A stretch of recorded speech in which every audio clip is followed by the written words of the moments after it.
Alone on a hopeless bed, a woman on the brink of the end receives a visit no one can explain. What happens next defies medicine and everything you believe. The morning sun streamed through the window of the teacher's lounge at Washington Middle School in Portland, creating a golden mosaic on the desks covered with papers to grade. Emily Williams, 34, adjusted her glasses while watching her colleagues arrive for another workday. Her brown hair was pulled back in a messy bun, and the dark circles under her eyes betrayed another sleepless night. "Emily, are you okay?" asked Margaret, the academic coordinator, approaching with a steaming cup of coffee. "You look different." Emily forced a smile. For 3 weeks, she had been feeling constant fatigue, as if carrying stones on her shoulders. The abdominal pains came and went, but she insisted on attributing them to the stress of the end of the quarter. "It's just tiredness, Margaret. You know how it is this time of year." Margaret didn't seem convinced, but the first period bell interrupted any additional conversation. Emily gathered her materials and walked down the hallway toward the 8th grade classroom. The students were waiting with the characteristic murmur of adolescence. "Good morning, everyone," said Emily, entering the room with her usual energy, even if forced. "Today we'll continue our discussion on American Romantic literature." Ryan, one of the most participative students, raised his hand. "Mrs. Williams, you're really pale. Is everything okay?" The question echoed through the room, and Emily noticed all eyes directed at her. For a moment she felt slightly dizzy, but supported herself on the desk.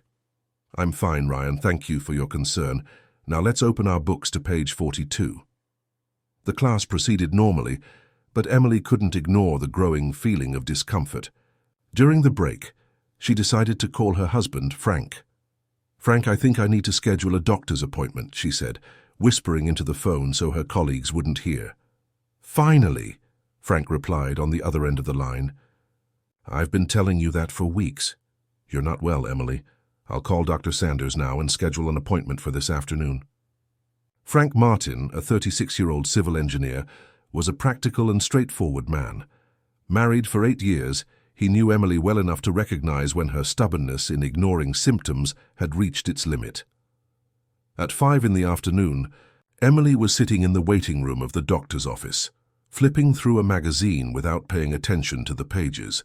Frank held her hand, transmitting the calmness she couldn't find on her own. "Emily Williams," called the nurse. Dr. Sanders, a middle-aged man with graying hair and gold-rimmed glasses, received the couple with his usual paternal manner. After hearing the symptoms and performing an initial physical examination, his expression became more serious.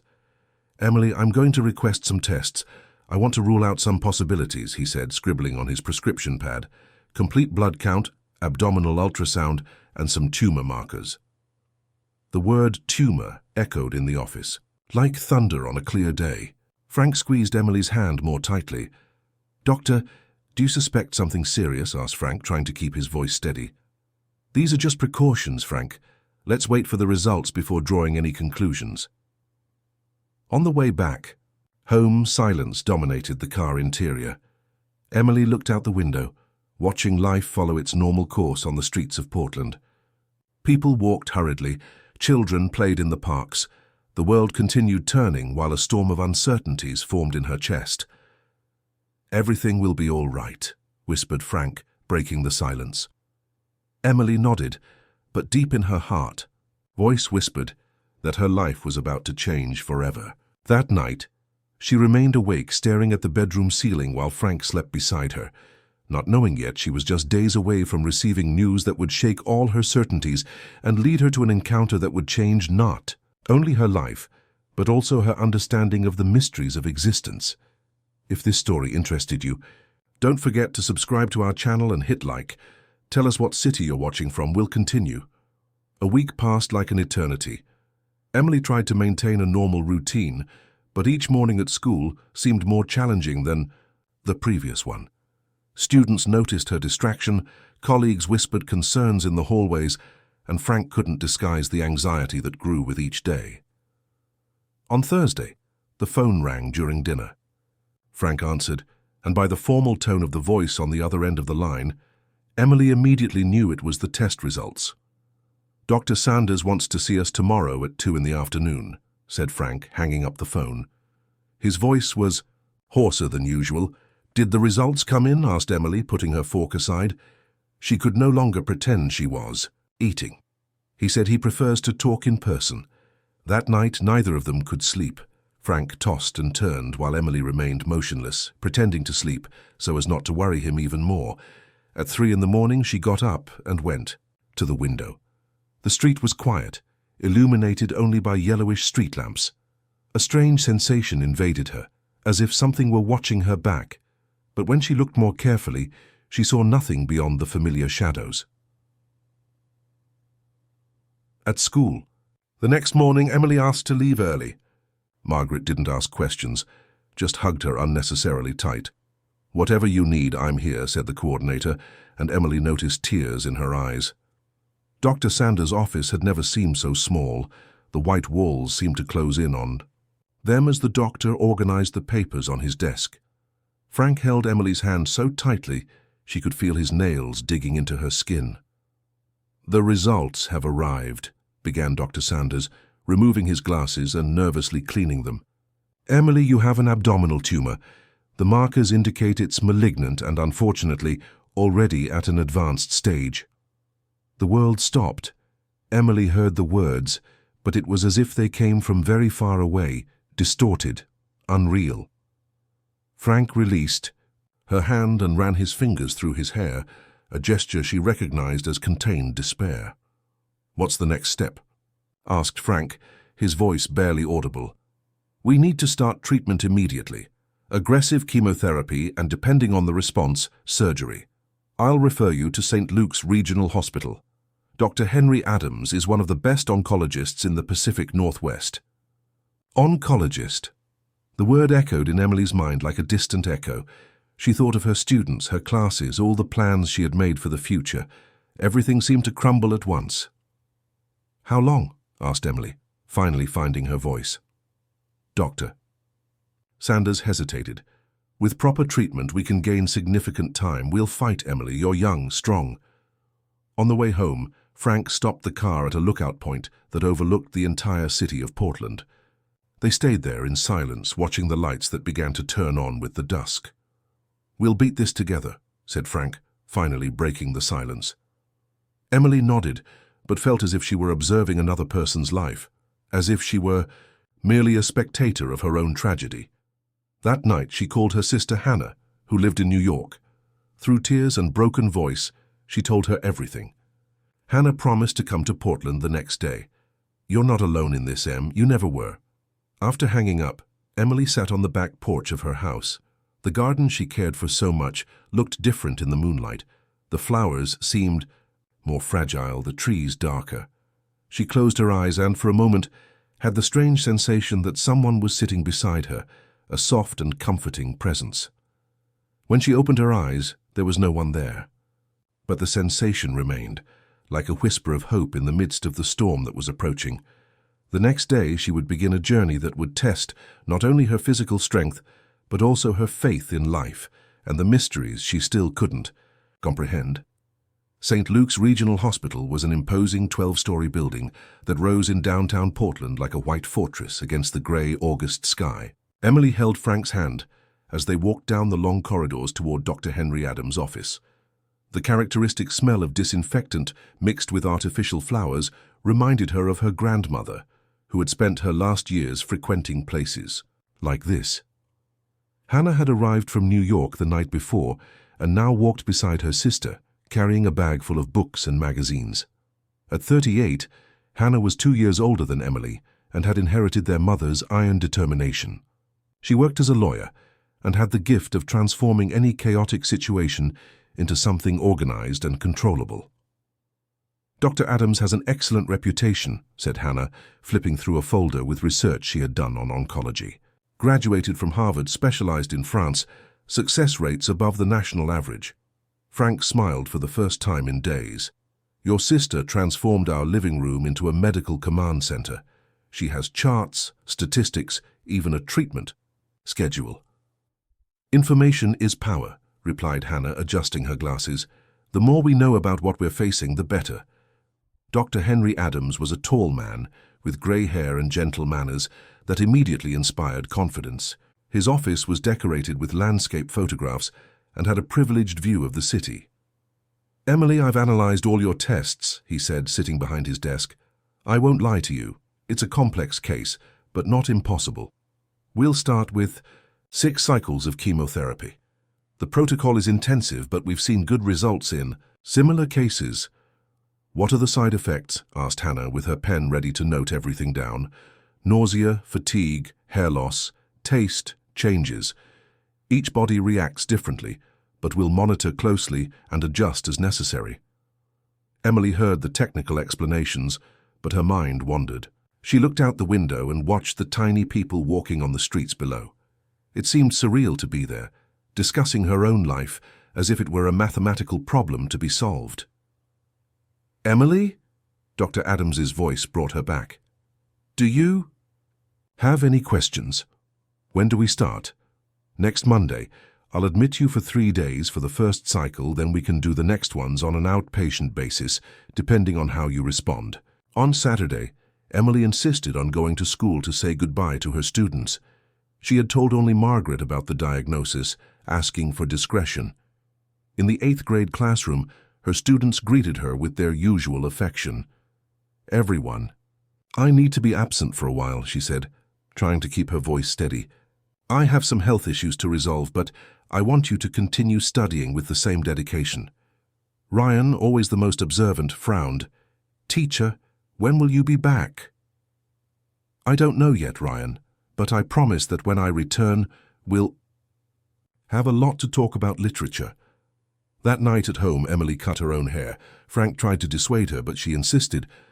"I prefer to have control over this," she said, looking at herself in the bathroom mirror. "I want to choose how to face each step." Hannah cried when she saw her with short strands, but agreed she looked beautiful. "You've always been the braver of the two of us," she said, hugging her sister. On Monday morning, Emily was admitted to room 308 on the 6th floor. Nurse Rose, a robust woman with a welcoming smile, explained the routine and introduced the other patients who shared the corridor. "You'll meet incredible people here," said Rose, adjusting the pillows. "Mrs. Martha, there in 306, is a fantastic storyteller. And young Bethany in 310 is only 16, but is wiser than many adults I've met." As she settled into the room, Emily had that strange feeling of being watched again. She looked at the corners, at the window, at the corridor. Nothing. But the sensation remained soft and comforting, as if someone were watching over her even before she needed protection. The first chemotherapy session began at 8 o'clock on a grey Tuesday morning. Emily was sitting in the reclining chair at the treatment center, with Frank beside her, holding a book he pretended to read. The serum dripped slowly through the catheter in her arm, each drop carrying hope and fear in equal proportions. "How are you feeling?" asked Nurse Rose, checking the vital signs. "Strange," Emily answered honestly. "It's as if I were watching someone else's life." In the chair next to her, Mrs. Martha, a 67-year-old woman with a colorful turban, smiled. "It's normal, dear. At first, none of us believe we're really here, but you'll see that this place has its surprises." "What kind of surprises?" asked Emily, curious. "Oh, you'll find out," said Mrs. Martha with a mysterious gleam in her eyes. "This hospital has its own stories to tell." During the 3-hour infusion, Emily talked with other patients. She met Bethany, the teenager that Rose had mentioned, a girl with curly hair who constantly drew in a notebook decorated with stars. "What do you draw?" asked Emily. "People I see in the corridors," replied Bethany, showing a sketch of a small girl. "Some are patients, others are visitors, but this one, she's different." Emily observed the drawing carefully. It was a child of perhaps 8 or 9 years, with braided hair and large, expressive eyes. Something about the drawing bothered her, a familiarity she couldn't explain. "Have you seen this girl in person?" "Several times," said Bethany, closing the notebook. "But it's strange, when I ask the nurses about her, they say they don't know who I'm talking about." That night, back in room 308, Emily began to feel the first effects of the medication. Mild nausea, a metallic taste in her mouth, and a fatigue that seemed to come from inside her bones. Frank had gone home to get some things, and Hannah was resting at the hotel. Alone in the semi-dark room, illuminated only by the corridor light, coming through the half-open door, Emily closed her eyes. Sleep, however, wouldn't come. Instead, a growing restlessness took over her chest. It was then that she heard small footsteps in the corridor, light steps, like those of a barefoot child. She opened her eyes and paid attention. The steps stopped, right in front of her door. "Nurse?" she called softly. Silence. Emily carefully got out of bed and went to the door. The corridor was empty, illuminated only by the emergency lights, but there was something in the air, a presence she couldn't define, a soft perfume like wildflowers. "Is anyone there?" she whispered. A small shadow moved at the end of the corridor, near the elevator. Emily blinked, thinking it might be the effects of the medication, but when she looked again, the shadow was still there. It seemed to be a child, watching her from a distance. "Hello," said Emily, taking a few steps toward the figure. The shadow disappeared. The next morning during breakfast, Emily mentioned the incident to Rose. "It must have been some grandchild visiting a patient," said the nurse, but her expression suggested she knew something more. "Sometimes children stay up late." But it was almost midnight. Rose stopped arranging the medications and looked directly at Emily. "You're not the first patient to mention strange presences on this floor, especially at night." "What kind of presences?" "A girl, small with braids. Some patients say she appears when they're going through difficult times, as if she were a guardian angel." Emily felt a shiver run up her spine. "Have other people seen her too?" "Mrs. Martha was one of them. Aunt Bethany has been drawing this girl for months, but we've never been able to identify who she is. There's no record of any child with those characteristics admitted or regularly visiting." The rest of the morning passed slowly. Emily received the second dose of chemotherapy, but her mind was focused on the conversation with Rose. When Frank arrived for lunch, she told him about the nighttime experience. "It was probably a very vivid dream," he said, kissing her forehead. "The medications can cause hallucinations." But Emily knew it hadn't been a dream. There was something in that hospital, something that connected patients through inexplicable experiences, and for some reason she felt part of this mysterious web that she was just beginning to understand. If this story interested you, don't forget to subscribe to our channel and hit like. Tell us what city you're watching from. We'll continue. 3 weeks had passed since the beginning of the treatment, and Emily's body was beginning to show the signs of the battle it was waging internally. Her hair, already cut, began to fall out in clumps, and she opted to wear a colorful scarf that Hannah had brought from New York. The nausea was constant, and her skin had acquired a pallor that not even makeup could disguise. Frank took turns with Hannah to accompany her during the sessions, but on that Thursday night, both had gone. Out to dinner, leaving her alone in the room for the first time in weeks. Emily had insisted they go, saying she needed a moment of solitude. "Are you sure you'll be okay?" asked Frank, hesitant at the door. "I'll be fine. You guys need a break too." It was true. She needed to process everything that was happening, without the constant worry stamped on the faces of the people she loved. Room 308 was silent, except for the soft sound of monitoring machines and distant noises from the corridor. Emily was leafing through a book when she heard the small footsteps in the corridor again. This time, however, they didn't stop at the door. They continued until they entered the room. When she looked up, she was there. A girl of approximately 8 years, exactly as Bethany had drawn her. Brown braided hair, barefoot, simple clothes. A white dress that seemed from some past era. Her eyes were large and dark, carrying a wisdom that didn't match her apparent age. Emily blinked several times, expecting the image to disappear, but the girl remained there standing at the foot of the bed, observing her with a serene expression. Are you real?" whispered Emily. The girl smiled and nodded. Her voice, when she finally spoke, was as soft as a summer breeze. "I'm Claire, and you're Emily. How do you know my name? I know many things about you, said Claire, approaching the bed. I know you're a teacher, that you love teaching literature, that you're afraid but don't. Give up easily. Emily felt strangely calm in the face of the surreal situation. Why are you here? Because you need me. And I need you. Claire extended her small hands, and Emily, without knowing why, extended hers. The moment they touched, a sensation of warmth and peace invaded Emily's entire body. It was as if a soft light had been lit inside her chest, radiating hope through every cell. What's happening? Asked Emily, feeling tears running down her face. I'm sharing with you a little of my strength, replied Claire. You'll need it for what's to come. What kind of girl are you? Where did you come from? Claire's eyes filled with a deep and ancient sadness. I'm a girl who didn't have the chance to grow up, but I can still help other people continue growing. Emily felt her heart tighten. Are you? Don't worry about what I am, Claire. Gently interrupted. Worry about what you can still be. They remained holding hands for long minutes.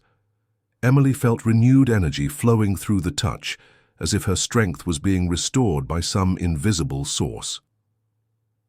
Why me? She finally asked. Because you have a heart that can still touch many other lives, because your story doesn't end here. Voices in the corridor announced Frank and Hannah's return. Claire gently released Emily's hands and took a step back. Will you come back? Asked Emily. When you need me, I'll be here. Claire walked toward the window and, in some impossible way, simply disappeared. There was no flash of light or smoke. She simply ceased to be there. When Frank and Hannah entered the room, they found Emily sitting on the bed with a different expression on her face. There was color in her cheeks again, and her eyes shone with a vitality they hadn't seen for weeks. How are you feeling? Asked Hannah, surprised by the change. Better. Much better, replied Emily, unconsciously touching the spot where Claire had held her hands. I think things are going to start improving. Frank smiled, relieved, but couldn't help noticing the soft scent of flowers lingering in the air of the room. A perfume he couldn't identify, but which somehow brought a strange feeling of hope. The change in Emily was as sudden as it was inexplicable. The morning after her encounter with Claire, she woke up without nausea for the first time in weeks. She got out of bed with an energy she had forgotten she possessed, and even managed to eat her entire breakfast. Dr. Adams arrived for the morning. Consultation, visibly surprised to find her walking down the corridor, animatedly chatting with Mrs. Martha. How are you feeling today? He asked, examining the notes on his clipboard. Completely different, Doctor. It's as if I've slept for an entire week. During the physical examination, Dr. Adams frowned several times. He checked her vital signs twice, examined the chemotherapy, application sites, and made some notes that Emily couldn't decipher. I'm going to request some additional tests today, he said. Your response to the treatment is above expectations. Bethany appeared at the door of the room in the middle of the afternoon, carrying her drawing notebook. The teenager had become a regular visitor, and Emily had grown fond of her unique perspective on life. You saw her again, didn't you? Asked Bethany, sitting in the chair next to the bed. How do you know?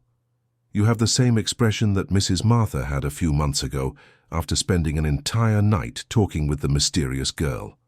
Emily leaned forward, interested. Mrs. Martha also talked with her. For hours. The next day the doctors were amazed because her tumor had drastically reduced in size. Bethany opened the notebook to a specific page. I drew you last night. Look. The drawing showed Emily in the hospital bed, but there was a soft light around her and a small figure holding her hands. Bethany's talent was impressive, but what drew most attention was the precision with which she had captured the scene. Were you in the room when this happened? No, but sometimes I see things before or after they happen. It's hard to explain. That afternoon, Frank arrived with a bouquet of sunflowers and a lighter expression that Emily hadn't seen in months. I spoke with Dr. Adams, he said, kissing her forehead. Today's tests showed significant improvement. He said cases like this are rare but not impossible. What does that mean? It means the treatment is working better than we expected. Much better. Hannah arrived shortly after, bringing news from the school. Margaret had sent letters from the students, and Ryan had made a special card with drawings from all his classmates. "They ask about you every day," said Hannah, handing over the envelope full of letters. "Especially Ryan. He said he has many questions about Mark Twain to ask you." While reading the letters, Emily felt a deep longing for her previous life. For the mornings at school, the discussions about literature, the feeling of contributing to the growth of other people. "I want to get back to the classroom soon," she said. "And you will," replied Frank, holding her hand. "Sooner than we imagined." That night after Frank and Hannah left, Emily stayed awake waiting for Claire to appear again. There were so many questions she needed to ask, so many things she wanted to understand about that surreal experience. Around midnight, the familiar footsteps echoed in the corridor. Claire entered the room with the same serene smile, as if they had said goodbye just minutes before. "You came back," said Emily, feeling an unexpected joy. "I promised I would return when you needed me. The doctors say I'm improving rapidly. Was it because of you?" Claire approached and sat on the edge of the bed. "It wasn't just me, it was your own strength finding a way back." "But how? How is it possible?" "Sometimes, when we really need something, the universe conspires to help us. I'm just a small part of that conspiracy." "Emily," observed Claire's delicate face, trying to decipher the mystery behind those ancient eyes. "Claire, can I ask you a personal question?" "You may. Were you ever like me? A normal person, living a normal life?" Claire's smile became melancholic. "Yes, I was, a long time ago. And now you help other people. Now I have the chance to give other people what I couldn't fully live myself." Before Emily could ask more questions, Claire stood up. "Rest now. Tomorrow you will have very important news." "What kind of news?" But Claire was already moving toward the window, disappearing again in the same mysterious way. Emily fell asleep with the sensation that her life was about to take an even greater turn. Dr. Henry Adams had been in oncological medicine for 23 years and had never witnessed something like the results he held in his hands. He asked for the tests to be repeated twice, consulted colleagues from other hospitals, and even sent the samples to a laboratory in Seattle. All confirmed the same impossible thing. There were no more signs of cancer in Emily's body. "This isn't possible," he muttered to Rose, showing the magnetic resonance images. "Tumors of this size don't disappear in 3 weeks. Not like this." "But it did disappear," replied Rose, who had seen many inexplicable things in her 15 years at the hospital. "Maybe it's time to accept that not everything in medicine has a scientific explanation." When Dr. Adams entered room 308 that Friday morning, he wore an expression of perplexity mixed with joy. Emily, sitting in the armchair reading a book, looked up expectantly. Frank and Hannah were at her side, anxious for the results. "Emily, I have extraordinary news," began the doctor, pulling up a chair to sit close to her. "All your tests are normal, completely normal." The silence that followed was dense and loaded with contradictory emotions. Frank was the first to react. "Normal how?" "There's no longer any sign of a tumor. The markers are within parameters. The images show healthy organs. It's as if the cancer never existed." Hannah dropped the folder of documents she was holding. "Is that possible?" "Medically speaking, it's extremely rare, but not impossible. There are documented cases of spontaneous remission, although they are very few. Emily, you are part of a very select group of people who have experienced what we call a medical miracle." Emily heard the words but couldn't fully process what they meant. Was she cured? Really cured? "Can I go home?" she asked, her voice almost a whisper. "In principle, yes, but I want to maintain rigorous follow-up. Monthly exams for the first 6 months, then quarterly. We need to understand how this happened." Frank hugged Emily tightly, tears flowing uncontrollably. Hannah joined the embrace, and the three remained that way for long minutes, processing the magnitude of what they had just heard. Later, when the doctors finished the discharge procedures, and Frank went to get the car, Emily asked Hannah to wait in the corridor. She wanted a few minutes alone in the room that had been her home. For weeks, she sat on the bed and looked around. Every corner of that white space held intense memories. The fear, the pain, the hope, and especially the encounters with Claire. "Thank you," she whispered to the emptiness, hoping that somehow her gratitude would reach the mysterious girl. To her surprise, Claire appeared one last time, more translucent than on other occasions, as if she were saying goodbye. "Are you leaving forever?" asked Emily. "My mission here is complete," replied Claire, approaching. "You are healed, and now you can follow the path that you were destined to travel." "What path?" "You'll discover it, but I can tell you in advance that it won't just be teaching literature. There are people who will need what you've experienced here." Emily felt a tightness in her chest. "Claire, I need to know, who are you really?" Claire smiled, and for a moment her face seemed to glow with a soft light. "I am someone who has loved you for much longer than you can imagine." "I don't understand." "One day you will, when the time is right." Claire extended her hand one more time, and when Emily touched it, she saw flashes of images. Herself, younger, walking through a hospital with flowers in her hands. Patients smiling when they saw her. A card with childish drawings on her desk. A small Claire running in a garden, laughing. These images, they're from the future that awaits you, and also from the past that connects us. Before Emily could ask more questions, Claire began to fade. "Wait, I still have so many questions." "The answers will come at the right time. For now, live. Live intensely for both of us." And with those words, Claire disappeared completely. Frank entered the room at that moment, finding Emily sitting on the bed with tears in her eyes but smiling. "Ready to go home?" he asked. "More than ready," she replied, getting up and taking her bag. "I have the feeling I'm ready to start a completely new life." As they left room 308, Emily looked back one last time. She knew she would never be the same person who had entered there weeks ago. She now carried not only her own life, but also the responsibility of honoring the gift she had received from a mysterious girl who had forever changed her destiny. 6 months had passed since Emily left St. Luke's Hospital. Life had resumed its rhythm, but with a depth and purpose she had never experienced before. She returned to teaching at Washington Middle School, where she was received as a hero by students and colleagues. Ryan, now in 9th grade, had become even more dedicated, and always asked about her experience in the hospital. However, something had changed in Emily beyond the physical healing. She felt an inexplicable connection with people who were going through difficult times.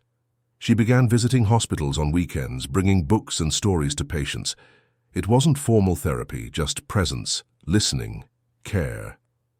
It was on one of those afternoons at St. Luke's Hospital that the revelation finally came. Emily was in the pediatric ward, reading to a group of hospitalized children when a nurse approached. "Emily? I'm Lucy. I work in the medical archives. I've heard about your visits and would like to talk to you about something." After finishing the reading, Emily followed Lucy to a small room at the back of the hospital. There, Lucy opened a folder yellowed, "By time." "A few years ago, a colleague told me about patients who reported encounters with a mysterious girl. I began to investigate out of curiosity. What I discovered will interest you." Lucy showed old documents, photographs, and medical records. In 1987, an 8-year-old girl named Claire Davis was admitted here. She had advanced leukemia. Everyone said she was a special child, always trying to console other patients even while being very debilitated herself. Emily felt her heart accelerate when she saw an old photograph. It was Claire, exactly as she had known her. Braided hair, large, expressive eyes, serene smile. What happened to her? She was hospitalized for 3 months. During that time, something extraordinary happened. Other patients who spent time with Claire showed inexplicable improvements. The doctors could never explain it. Lucy turned the page and showed a handwritten letter with delicate, childish handwriting. Claire wrote this a few days before in a passing. She asked a nurse to keep it, saying that one day it would be important. Emily read the letter with trembling hands. "Dear person of the future, if you are reading this, it's because we met in a special way. I couldn't grow and live everything I wanted, but I discovered that I can help other people continue living. When you feel lost, remember, love never disappears, it just changes form. With love, Claire. Tears were running down Emily's face. When did she write this? In March 1987. She had impressive wisdom for her age. Lucy showed one more document, but there's something even more extraordinary. I found this in Claire's personal archives. It was a list of names written by the girl. At the top of the list, in careful handwriting, was written, Emily Williams, teacher, will need help in 2024. Emily felt as if the world was spinning around her. That's impossible. She couldn't have known my name in 1987. I was only 2 years old. That's why I believe there are forces in this world that our medicine can't explain. Claire somehow knew you existed, and that one day you would need her. Emily remained silent for long minutes, processing the magnitude of the revelation. Claire had been a real child who had lived and suffered in this same hospital decades before her birth, and yet in some impossible way she had connected with her across time and space. "Can I have a copy of the photo?" asked Emily. "Of course, I think she would like you to have it." That night at home, Emily told everything to Frank. He listened in silence, holding her hands, trying to comprehend the inexplicable. "What does this mean for you?" he asked. "It means I'm not here by accident. Claire gave me a second chance, and now I need to use that chance to help other people, just as she did." In the months that followed, Emily expanded her hospital visits. She created a project called Stories of Hope, where she brought literature and emotional support to cancer patients. The project grew.